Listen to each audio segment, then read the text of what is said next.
Hey, how you doing? This is John, and welcome to John's Long Box. Today, I'm looking at Marvel Superheroes Secret Wars. This is number one in a 12-issue limited series. Here you go. This number one. Look at that corner box. And this is 1984. And when this came out, this was a big deal. I'm talking a huge deal. And I have a love-hate relationship with it. I loved it at the time, but this now set the precedent for these mega crossover events that's just been dominating comics. Now, don't get me wrong. I like a good team up. You know, X-Men teaming up with the Avengers. What's not to like about that? But I save it up for a good idea. And this has never been done before. I think I take that back. I think there was the 3-issue Contest of Champions before that. I got to check the dates. But anyway, that it wasn't like they call it event fatigue when nobody even cares anymore. But look at this. Okay, first, let's look at this cover. This is by Michael Zeck and John Beatty, two top quality artists. Zeck was famous for his Punisher covers and Punisher comics, and Beatty, he did Mystery, and then he did Wild Dog for DC. And I for the life of me, I can't think. Oh, he did some Superman for a while too. Okay, so let's open this up and check this out.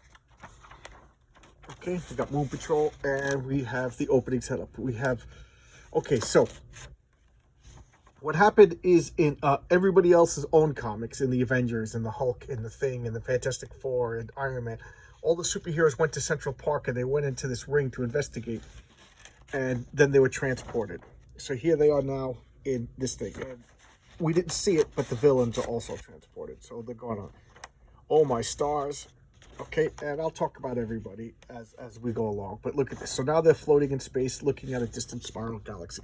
So the writer is Jim Shooter. Okay, the penciler is Mike Zeck, John Beatty inker, Joe Rosen letterer, Christy Shield colorist, Tom DeFalco is the editor. And even though we know, okay, 1984, I always like to look at the Indie Shield comics. So here we have, not only is this a splash page, but this is a double page spread. It's too big for my camera, so I got a pan. So look, I just want to point out a few things. So this is 1984. See that? That's Monica Rambeau. She's Captain Marvel at this point. Marvel squatted on the name Captain Marvel when DC let the trademark expire.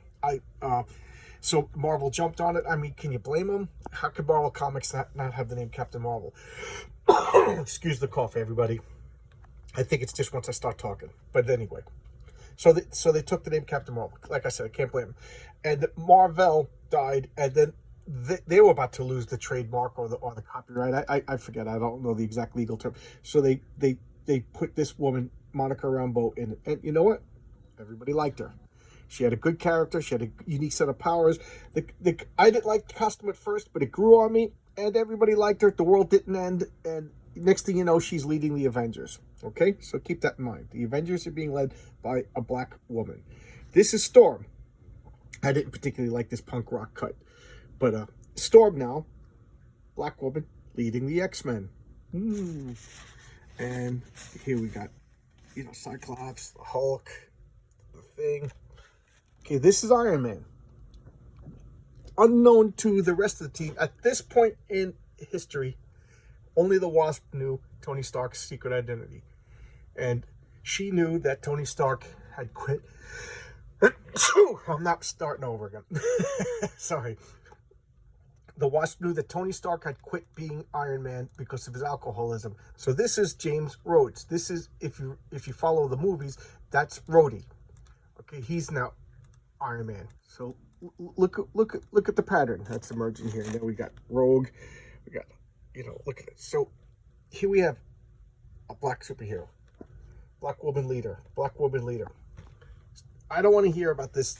Comic books have always been white or whatever. This was 1984. Nobody cared. You know what? Because they made them good characters.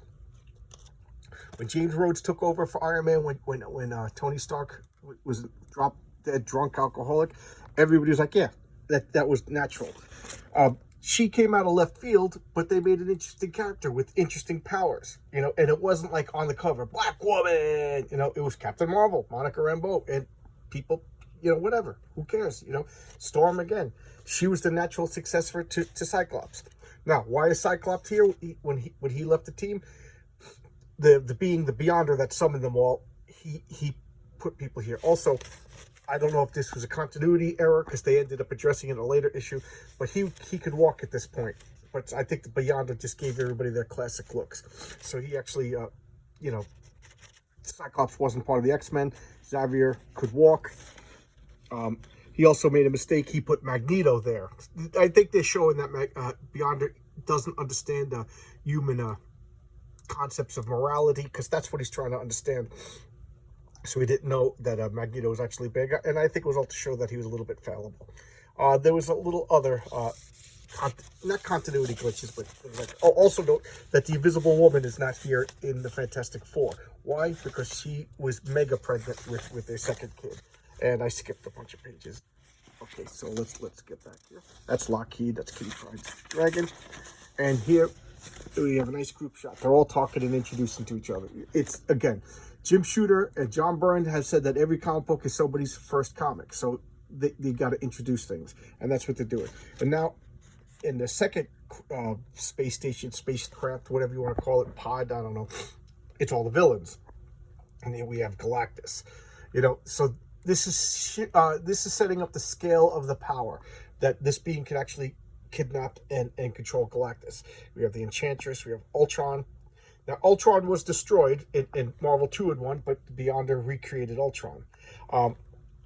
Doctor Doom was dead at this point. And so what they did, the Beyonder, respawned Doctor Doom. And Kurt Connors, the Lizard, was cured at this point, and he was a staunch ally of Spider-Man. So the Beyonder gave him his powers back, gave him back the curse. So there you go. The Beyonder gets what the Beyonder wants. And here's the Molecule Man, and there's Kang. All right, and let's look. So here we have all the bad guys lined up, and the things like, why is this guy here? He's a bad guy. Why is he here? And I remember at the time, I was like, yeah, why is he? And I thought this was just such an interesting twist that they're setting up that this alien being, the Beyonder, sees that he's fighting for a cause. These guys are all fighting for greed and vanity and what's the word? Like, not ambition, but like selfishness. You know, and nobody exemplifies selfishness more than Dr. Doom. He's fighting for a cause. Now, his cause is wrong, but he's fighting for a cause beyond petty ambitions and selfishness and everything. Just taking a sip of my coffee because I don't want to start coughing again. Sorry, everybody. And I thought that was interesting. I thought that was really interesting. And here we got an ad. And now we're watching the scope of the Beyonder's power. And I'm not talking much about the Beyonder yet because they didn't even introduce him yet. So now we're watching this galaxy just being moved, and it's like being crushed. And they're like, what? Even Galactus can't do this. Look, Thor's amazed. Iron Man, James Rhodes. And this planet is being assembled out of the remains of worlds from here. Dr. Doom is like, even Dr. Doom is like, holy mackerel, what's going on? I love the Absorbing Man. I love the Absorbing Man. He's one of the most powerful villains, and he seems to be like a villain that like won't be duped. Like when they had like what team was it? Thunderbolts was rounding up all the villains under Norman Osborn. He's like, I'm doing my own thing. He stood up to like an army of supervillains. I just like that. Very individualistic guy. I like that. And now Ultron's just like, ha, organic beings. So at this point, Ultron was just a stark raving lunatic who just wanted to destroy everything organic. So he's just like, over his shock and awe, I'm going to take you all out. So Dr. Doom is telling Molecule Man, take him out. The Absorbing Man absorbs the energy. He's like, you got to take out Ultron. And he's going through some severe psychological issues at the time. He was actually stolen from his therapy sessions when this happened. And that Molecule Man is ultra powerful. He could control molecules. Therefore, he could control all matter. And to a certain extent, he could control all energy. So he's ultra powerful. And later on, they create the Sentry, and it's revealed that the Sentry has the same powers as the Molecule Man. And the only thing that keeps them from being like super godlike beings is they both have mental issues. And without those mental issues, they would be able to like take over the world. So here's Ultron flying around, zapping everybody and everything like that. And it bumps into Galactus. Galactus finally notices him, and he pulls him up mentally. And what does Galactus do? He just sucks out all of his energy, and then he just falls like a empty husk of energy, and then Galactus goes back to staring at the stars or the lack of stars. You got to think of this from Galactus's point of view. Galactus did whatever he wanted to do. The only time he was ever thwarted was once by Norrin Radd, once by Reed Richards, and now the Beyonders just using him like a puppet. And Galactus is looking like, what happened to all my food? You know, I could starve to death here. So Galactus is, you know, justifiably a little bit concerned. And here a crack of the universe opens and this shining light comes out, and we have the Beyonder speaking. And the Beyonder is saying, I've grown interested in your world. I come from beyond, and I want to study you all. I want to find out, you know, what is better, good or evil. And whoever team wins, I'll give you whatever your heart's desire is. So Galactus is just like, you Beyonder, he's just gonna fly up. He wants to suck out his energy. He's like, I don't want to be hungry anymore. I don't want this eternal hunger. I'm not waiting. I'm impatient. And then Dr. Doom, of course, flies off. So they're gonna go and steal the Beyonder's power, and the Beyonder just thrashes Galactus. And there's Dr. Doom in the wake. And look, Galactus just falls. Doom just falls. And they all saw this. They're like, holy mackerel, you know. And now they land on that new crafted world. Reed Richards is scouting. Magneto's being, look at that, just haughty. Is that the word? Haughty, arrogant. Look, these are the wing things. I didn't like them at first, but you know what? They grew on me. Now, this Captain Marvel, Monica Rambeau, she has an interesting power set. She could control and manipulate any form of electromagnetic energy. That is pretty cool. So again, that is her power set, controlling and manipulating electromagnetic energy. Later on, she changes her name to Spectrum. She gives up the name Captain Marvel, of course. You know, first off, the Marvel's son takes the name, then he dies, and then Carol Danvers takes the name, and she takes the name Spectrum, which is a perfectly good name for her. I thought that was excellent. She lost the name Captain Marvel, but to me, she got an upgrade. I thought that very respectful of the character. Why? She should be, well, she probably will be in the Marvel Universe. They introduced Monica Rambeau, and she wasn't an Air Force pilot like Carol Danvers. She was like I think she was like a marine biologist or something like that. And, you know, some sort of scientist. I don't remember exactly, but she was more of a scientist rather than like an Air Force pilot. So now they're all talking about Magneto. Not quite behind his back. I mean, they're behind his back, but they're talking loud. And Magneto's like, you know, I don't want to have any of this. And, you know, you're all below me. So now what do? They attack Magneto. And Magneto starts flailing about. Keep in mind, James Rhodes, he's not as experienced as Tony Stark with the armor, you know, and, you know, so he's getting, plus Magneto's always been portrayed as a powerhouse. If he could take on all the X-Men, he's got to be a powerhouse. So now they're arguing and bickering, and, you know, Beyonder saying, like, what's the difference between the heroes and the bad guys when they just bit it? And Magneto's like, I'm out of here. And, you know, they're all looking. Note the lack of backgrounds. The sky's just yellow over here, and you could paint the sky any color you want. I mean, it's alien world. Who knows? You know, I'm sure the Beyonder would have made it oxygen world, so that whatever. But just note the background. And I love the flat colors. Maybe I'm getting the term for the colors wrong, but I love this newsprint paper, and I love this flat newsprint ink coloring. I just love old school stuff. I'm an old fogey. So now they're arguing. They're bickering and arguing, you know, because why not? And there's Dr. Doom with the body of Galactus. Just look at that. Galactus is all beat up. And his quarters. This is like something that they don't really talk about now. But Beyonder destroyed like untold worlds. You know, he destroyed a whole galaxy. You gonna tell me like there was no life in that galaxy? I mean, here's evidence of life. There's like remnants of a civilization. So here's some sort of a edifice is the word I'm looking for. Dr. Doom's gonna go there. And what does he find? That the bad guys are already there and they're setting up shop. So like Dr. Doom's like, you will make me the leader and blah, blah, blah. And, you know, and he starts fighting them all and he just destroys the whole building because that's what Dr. Doom does.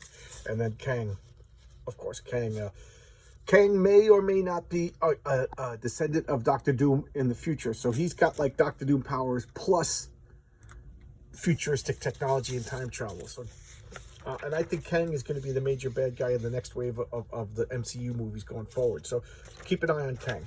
I know that the first appearance of Kang has shot up in value. So they're flying away and they shoot at him. Doom, that's the end of Doom as far as they're concerned. And look, they're all fighting. Wolverine's, I always thought that was inappropriate. Well, they're all bickering and Wolverine just basically takes out knives and he's ready to stab them all. And here they are, they're fighting. And this is something, you know, the Hulk, they're going to go take shelter, and Storm summons up a wind and just starts carrying everybody who can't fly. And, you know, I think that would be uncomfortable, right? If the winds were strong enough to blow you around, you shouldn't be able to breathe. And his Doom all beat up, and like, you know, Doom, come with us, we'll take it. Oh no, Doom, boom, and he blasts them all. And then look, the bad guys attack. Because why?